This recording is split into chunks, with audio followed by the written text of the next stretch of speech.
Did you hear me? Yes, sir. I can hear you now. Okay, well, I said, I found out by God combination is he wants, depending upon how long you've been married, how long you got to wait before you get remarried or go out to dating. And even though separated could be where the cheaters are, not knowing for certain.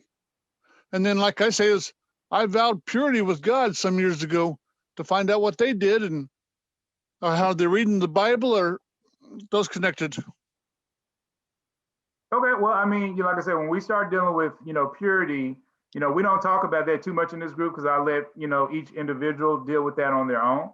But I will say, there's no limit. Once you're divorced, there's no limit to when you can start to date another person. You don't have to wait the amount of years that you were married. All you just need to do is figure out what works for you. If you're ready to if you think you're ready to talk, to someone within like I say, 6 months to a year, then you go out there and do it. For what you've already said, it sounds like you have, been divorced. That you're in that situation. Then now's your time to date. So don't be worried about it. Just go on out there and date, and yeah, just let it, go from there. And through the Meetup group combination, there's a Christian group in the Meetup, and they make connections so then you can be social like Jesus Christ was. You can see if you start to like anybody in the groups, you can see if they want to exchange phone numbers or anything else. Okay, well, see, that's part of certain groups. Like I say, the main portion of this group is not necessarily, to find your person. If people do, that's great.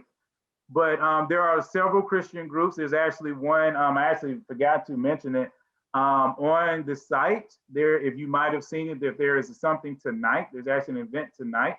It's an online event, and we're not over that event, but it is an event, and the whole purpose of that event is to meet other people. Is to literally meet other Christians.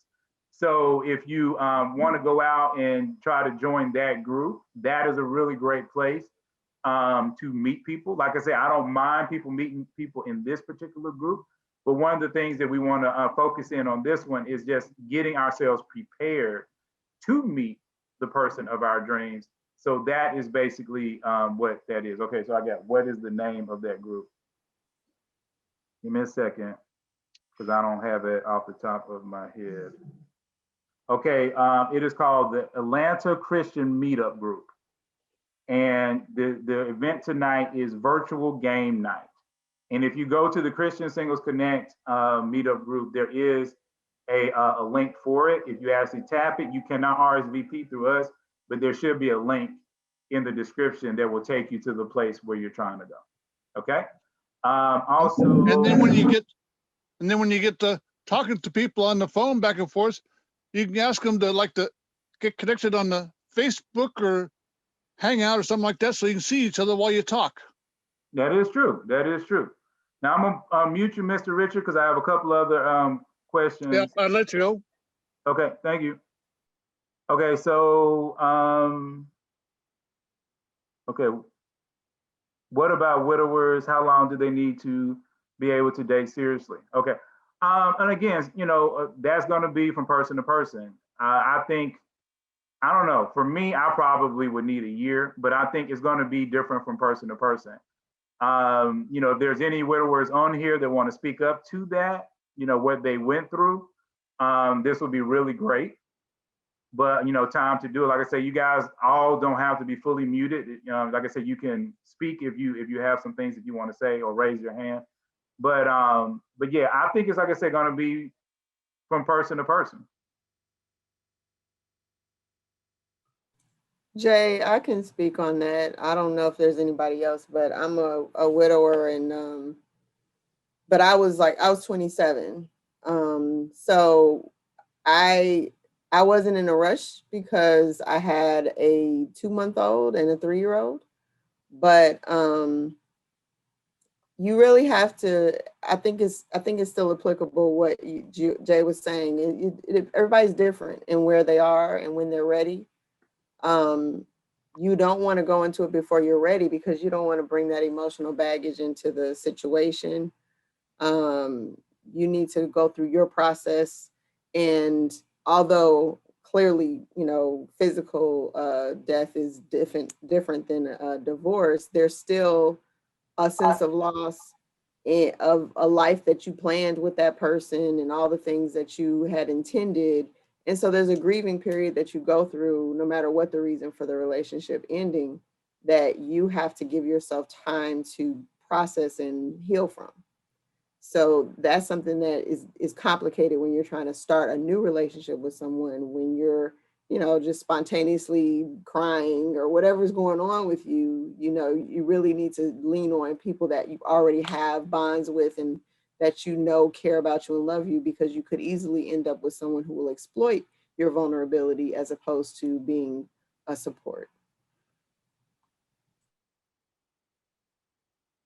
Anybody else? Don't have me calling on y'all, because I know like the new people don't recognize I'll call on them. There we go. Miss Curry. I have a question. You can just call me Stacy. Hi everybody. If you are dating, if you're on the website and you're talking to more than one person, should you let the other person know that you're talking to somebody else, or no, you don't have to let them know that? You don't have to let them know that. They're not, I mean, here's the whole thing. When you first start talking to anybody, this is really, again, just something that a lot of people need to really kind of get in their spirit. The first 3 to 6 months ain't really doing nothing. You just talking. Y'all ain't dating. I mean, y'all are dating, but y'all not like in a relationship. And you need to remember that. Okay, remember, you're not going to start off in a relationship. You don't owe that other person anything. Not a thing. So when you're talking to people online, and like I said, you got 1 or 2 good conversations going, then like I say, that's a really good time for you to be filling these people out, and then you can figure out which one that you want to talk to or to continue with. But it doesn't matter. I mean, you can just, if you get tired of one person, and you can either ghost them. I ain't gonna lie, a lot of people just ghost. You'll get used to that. If you do online dating, you're gonna be ghosted a lot. Or you can just politely say, hey, I don't think that this relationship or is working, and just kind of go in another direction. But you don't owe anybody anything, until you are seriously to the point where you're like, I want to be with you. I want to spend time with you, and I'm trying to cut out everybody else. And that person is saying the same thing. You really don't owe them anything. And this is one of the places where it can be a little tricky, especially for certain women who really want to kind of lock in on one guy. But it does kind of, slow the process for you a little bit. So it's on you if you want to do that. That's why I said 1 to 2 conversations, because, some women, they don't want to do that. But I do find that if you do more than 2, that's really going to not work, because you're not going to be able to give anybody enough attention. And then honestly, you're going to forget. You're going to start to forget, what does this one person say versus another one. And then you're going to be on the call, and you're going to say something like, oh, your favorite color is blue. And then the person's going to be like, my favorite color is yellow. And then you're going to be trying to come up with an excuse off the top of your head. So, definitely no more than 2. But, if you want to just stick it to 1, it's all up to you and all of what you want to do. So who else we got? Okay, I'm about to call somebody. And I just say you need to give it time. Even if you meet somebody, it's going to take 3 to 6 months for the real person to come out, because a lot of people are one thing when you meet them, and you need to get to know them for a while, because they could be somebody else in 3 months. Yeah, I definitely 100% agree with that one. 100%. And that's why I don't encourage anybody to get so hyped up into a relationship within, a few weeks. That's not your man. You done dated him 3 weeks, and, even if you gave him the honey pot or the cookies or the whatever you want to call it, that ain't your man. And the ladies that, been on the group, they know I try to tell y'all straight up, if you let that man hit it, and you like, well, we're in a relationship now because I didn't gave him the good stuff. Nah, little pimpin', that don't matter at all. Not at all. That dude does not care. You know, you are still in the same boat trying to get to know him, trying to figure out who he is. So if you're concerned about that, then you keep your cookies to yourself. You keep your honey pot, you know, with the lid on it. So what's up, Jen? I know you got something to say. You done popped up. Hey, with this whole thing with online dating, when I first got onto online dating, I didn't realize that most people were talking to multiple people at once. And if you're coming out of like a marriage or a long-term relationship and you haven't dated in a while, that's something that might be completely new to you. Is this idea that if you're in the online stage, it's usually like a non-monogamous getting to know each other stage. So like, even if somebody's talking to you, you can't think that they're just talking to you and nobody else until you've had that offline time together and that dialogue and you've actually made that commitment to each other. Because the online dating, you got to think of it kind of like a buffet where everybody's kind of, you know, sampling about what's out there. You know, they will see the steak today, tomorrow they may want the chicken teriyaki. So it's kind of like that. That was difficult for me. And then also, it's realizing that sometimes communication may not be what you would expect, like with a friend. Like you may text a friend and then you may have one friend that, you know, is going to text you in 5 minutes and another person that's going to get back to you in a day. Well, you can't have those same expectations with online dating that somebody's going to be messaging you back every few minutes because they may have a job where they can't check their phone during the day or something like that. So kind of lowering my, not standards, but my expectations for like how fast somebody was going to communicate with me was something that really helped me. And then also realizing, like just what you were saying, that the way somebody talks to you online may be completely different than how they talk in person. They may be, you know, like a 3 or 4 word texter, but they may be the kind of person that's going to talk your ear off for 5 hours about fantasy football in person. So it's kind of interesting. But one thing I don't know if you've touched on in the slides that I wanted to mention that I've seen on profiles is you've got to be careful if people say that they're looking for something long-term, short-term, friends. Like if you see all of that within a profile, be careful, because usually those people have no idea what they're looking for. Or if they say that they're looking for friends and something casual, well, that friend may actually be friends with benefits as opposed to platonic friends. So just be really careful about it.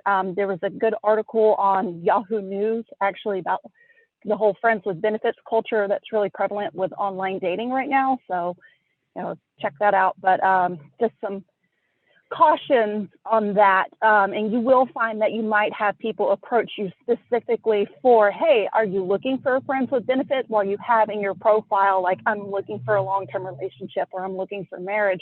They may still approach you. So you just have to remember that online is going to be the same as if you're like talking to somebody in person. If you're talking to somebody in person, then they're like, you know, I like you, but I don't want a long-term relationship. I just kind of want to hook up with you. In person, you're going to be like, no, it's not what I'm looking for. Go away. You got to have that same kind of attitude online. Of course, be kind about it. But if they're approaching you with something and that's not what you want, cut it off, unmatch, do whatever. Just keep it moving. That's all.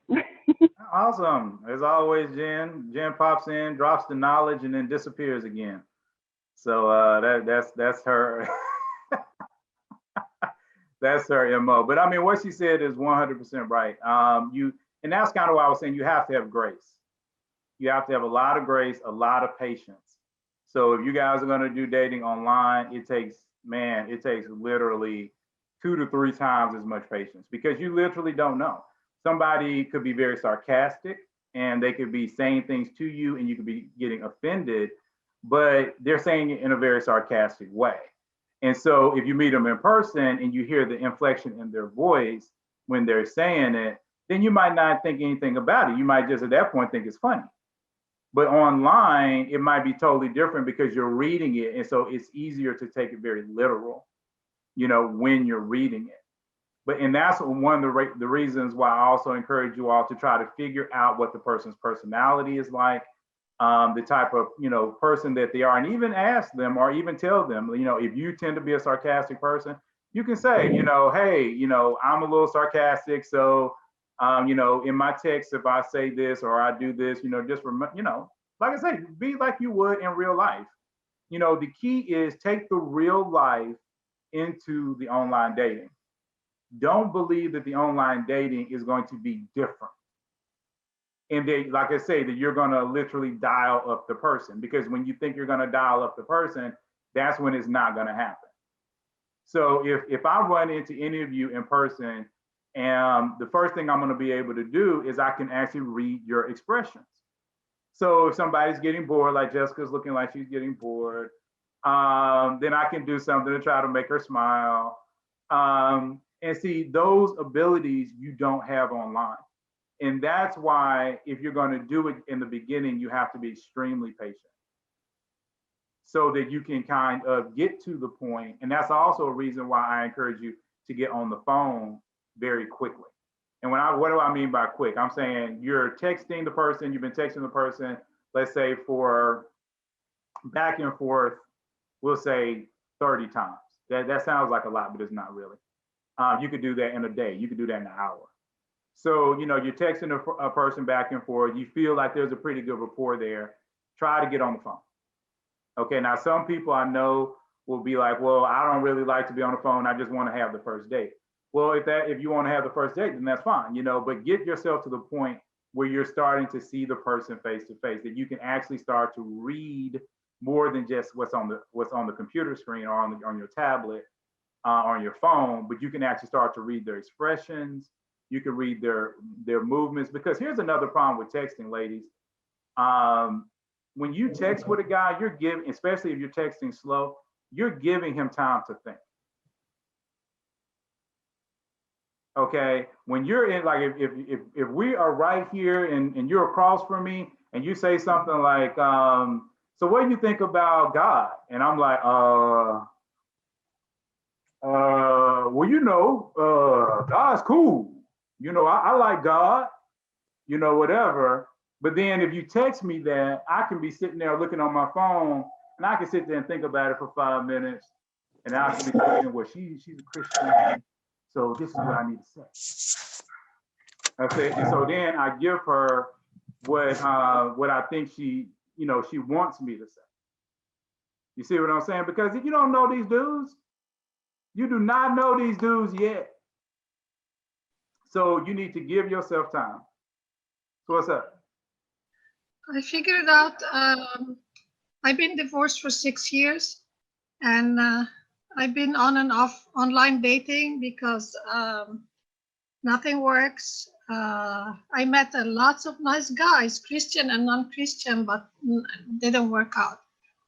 But and I figured out, even I was on FaceTime with a guy for a week, and it went so good, and he was funny and showed me his kids and everything. And when I met him in person, there was no energy around him at all. So I figured, even on FaceTime, you cannot really know until you meet the person. Usually I'm very talkative and happy around the person, but with him, there was nothing there for some reason.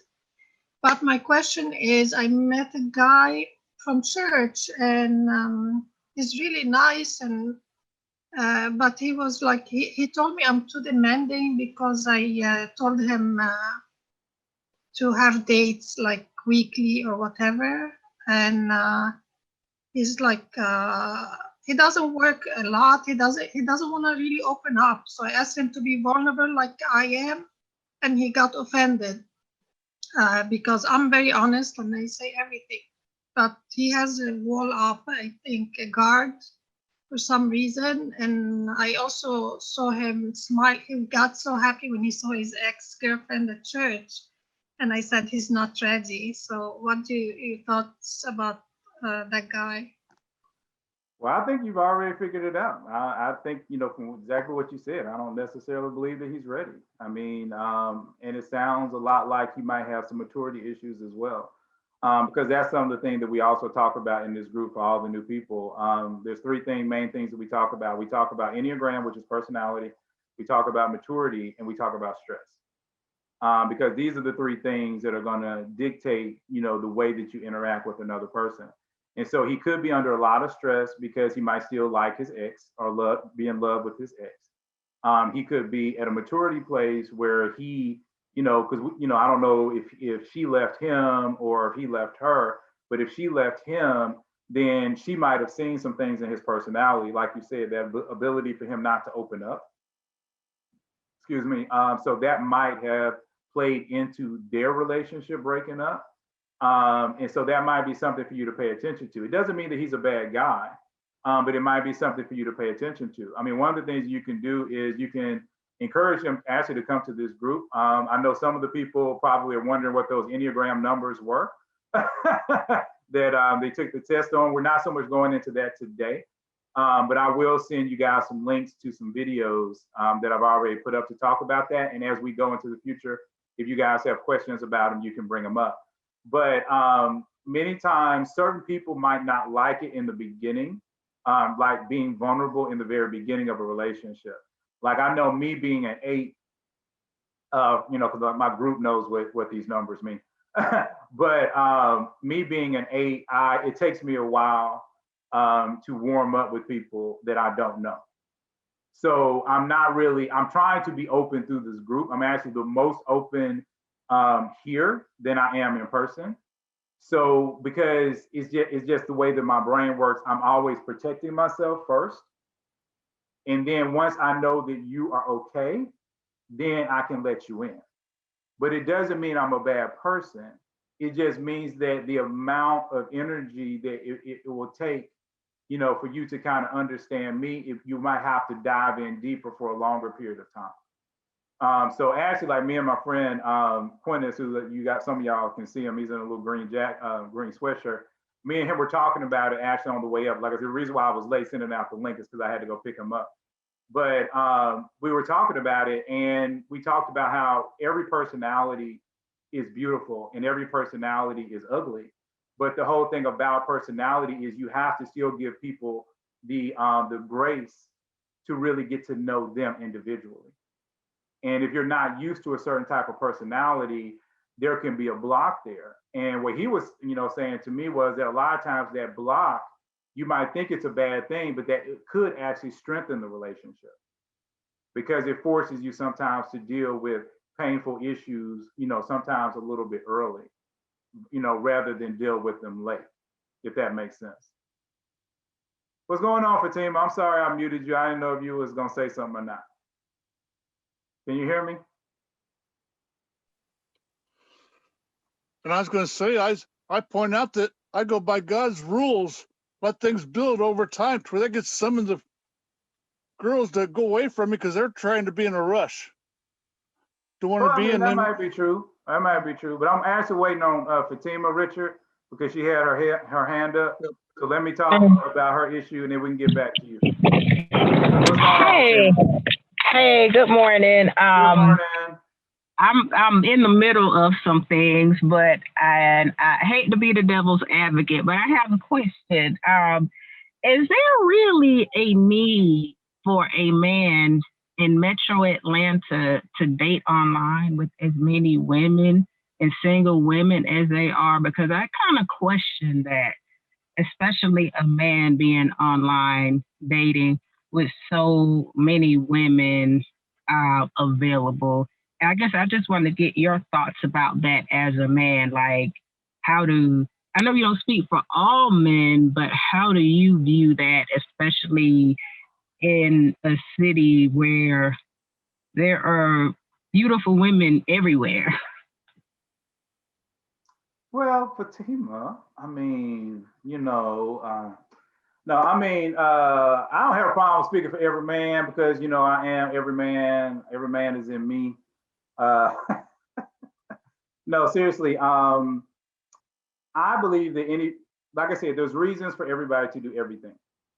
So you always, again, you have to understand what the reasoning is. For me, why would I do online dating? Well, when I first got divorced, I did online dating because honestly, I didn't know where to go. I did not know where to go to meet women. And I tried to talk to 2 women at my church. They would not talk to me because they did not want to talk to anybody that went to the church with them. To me, that was a little weird. And I've talked about that before, but I just didn't worry about it. Like, hey, y'all want to talk to me because I go to the same church, that's fine, do your thing. So I started to try to go out, and I know where to go. And most of my friends, like 95% of my friends, are married. So they didn't really want to go with me because their wives were like, okay, I don't know where y'all going. I don't need nobody looking at my man. So I said, well, screw it. I'll do online dating for a while and use that to kind of warm myself up, to this environment. And then every once in a while, I would still go out with a friend that finally was able to, get away from his wife so I could learn different places to go. So that's when I did it last year. And I did it in November and in half of December. And about halfway through December, I just gave up and I was like, nah, this ain't working. And so I pretty much gave up on it. And I came back to it in March because of COVID. And the only reason why I'm still on there now is because of COVID. The people that are in my group do know that I'm not a big fan of online dating. So that is just something that, again, all the new people that are growing in, they're looking at the stuff. I try not to make that the point because when people ask me to talk about a subject, I still want to be as impartial as I possibly can when I talk about the subject and just tell, the pros and cons. But for the people in my group that come often, I say, if you want to date, just get out. Online dating is cool, but do not really look for it to be the end all be all. Don't put your heart 100% in maybe finding your man. You might, but honestly, I think the social media aspect right now is better. So being in as many groups as possible, being, talking on, like I said, on Zoom calls like this, on Instagram, Facebook, those types of things, that might be better because at least you can talk to the person, you can see people in a group setting. So that might work. So that, like, even the thing tonight, I'm not sure if it's going to be, like I said, that's a whole nother group, but events like that, because there are a lot of events. But I think that, again, if you're just talking about why are men single, period, in Atlanta, and I'm gonna get to you in a minute, Katina, I see your hand. But you also have to remember, people are looking for different things. I have run into, some of the people on this group know that I've been in Atlanta for a while, and some of you all know that I actually direct films. So I am used to being around models and actresses. And I will tell you that some of these women are some of the most beautiful women you've ever seen in your life. I mean, absolutely, because these are the women you see on TV, and I'm around them a lot. But I will say that many of them, for lack of a better word, are jerks. They're absolutely jerks. They think that they're all that in a bag of chips. They think that they're the best thing since sliced bread. I watch guys, literally, I had a friend, again, I know this is a Christian thing, but again, we try to be 100%, 100, for all the new people, because I don't want to scare all the new people. But I watched guys run through that chick. She'd be with one dude one month. I know he banging her. She with another dude the next month. I know he banging her. And the reason why I know, because she would bring these dudes to the set. And then when she goes off to change clothes or whatever for us to do the next shoot, the dude is like, oh yeah, man, I was smacking that last night, blah, blah, blah, blah, blah, blah. Okay, so yeah, so there's a lot of pretty women, but that don't mean there's a lot of pretty good women. Okay, most men who are looking for somebody to marry, they're looking for a good woman. They're looking for somebody that's going to be the mother of their children, that they can take home to their family, and their family is not embarrassed, for this person. They're looking for somebody to take to the Christmas party. They're looking for somebody when that person opens their mouth, intelligence is going to pour out. Not just, oh, did you see, this video where, these people was dancing on the TikTok.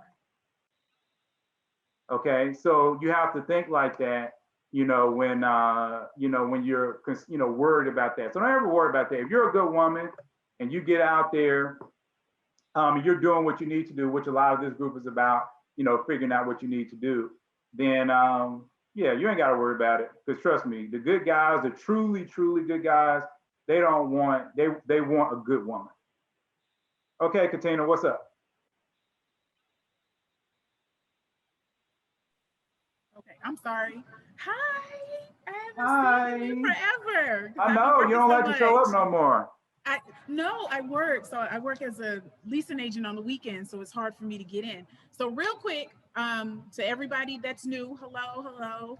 And there was a couple of things that you touched on really quickly. One, for anybody that's doing online dating or in-person dating, my first go-to, treat it like a job interview.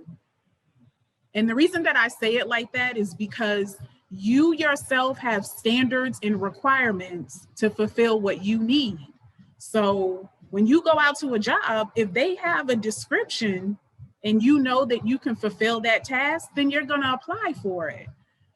On the flip side to that, if I hire you, best believe I'm watching to make sure you can do what you said on your resume. If your resume doesn't line up, guess what? In 90 days, you're fired. There is nothing else. And that's how you guys should always treat it. Treat it as, okay, this is what you said on your resume. You said you can do this, you can do this, you can do this. And I see, no, you don't have that skill to communicate, but you said you did. You also said that you have this skill that you're emotionally available, but you're not. I don't remember who said it on here, but they said that it usually takes within 3 to 6 months before you see a person's true colors. Very true. Due to COVID, we can see them a little bit sooner if you pay attention. Try to separate the emotion early on, because sometimes, well, I'm 43. I know I don't look it, but sometimes you get into that space where you just kind of want somebody around. So you'll kind of deal with bull crap for a little bit. Don't do that in the beginning. And I'm only speaking from my own experience, because I have dated and there were certain things that I'm like, okay, well, maybe we can work on it. And I would say something and maybe they'll fix it. Sometimes they don't. And I'll continue to be like, okay, I'll give it a chance. I'll give it a chance. The one thing that you can never get back is your time. I am a thoroughbred New Yorker.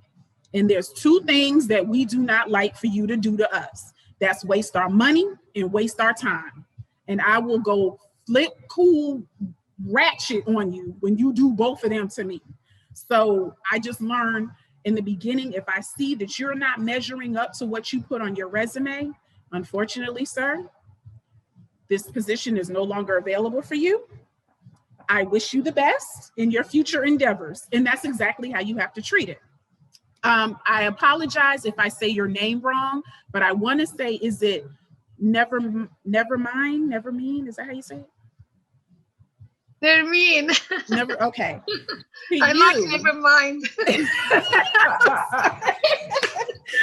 so sorry.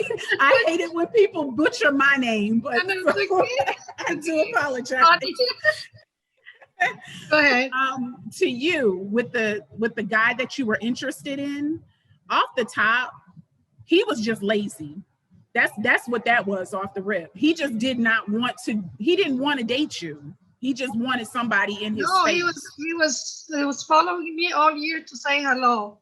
He really liked me. I didn't pursue him. I don't. No, that's what I'm saying. He did not want to do anything. That was off the top. Like he'll give you the energy that you were looking for, which is you like the communication, you like the fact that he was attending, right? But then when he got in, he didn't want to do that. That wasn't who he was. Yeah. Because again, we'll only keep up a persona until we get what we want. And when he saw that you wasn't bending, he was like, "Oh, the hell with this girl," and then that was it. So he kept chasing to see how far he was going to get. He never had any intentions. That's just, I mean, I don't mean to say it harsh like that, but that's what it is. He just, he didn't. It's and okay. Some of them you can, but again, if you all treat dating like a job interview process, you will see who's full of sugar, honey, iced tea, and you will see who is capable of, maintaining what it is that you want. A lot of people say, oh, we should start off as friends. We should start off as friends. Well, ask this question first. What does friendship mean to you? Because friendship means different things to different people. So you have to always ask those questions first. So that's my time. I'm gonna go back on mute because I'm selling apartments. So, and I got people coming through my door. So I'll try to chime in again. But yes, I wanted to get that out there to say that's what it is. Just treat it as a job interview. Have your list of questions, have your list of requirements, because you're hiring somebody to manage your heart as well as you're going to be managing someone else's. If you don't want anybody coming on your job acting a fool, don't exit in the beginning. That's what I got to say.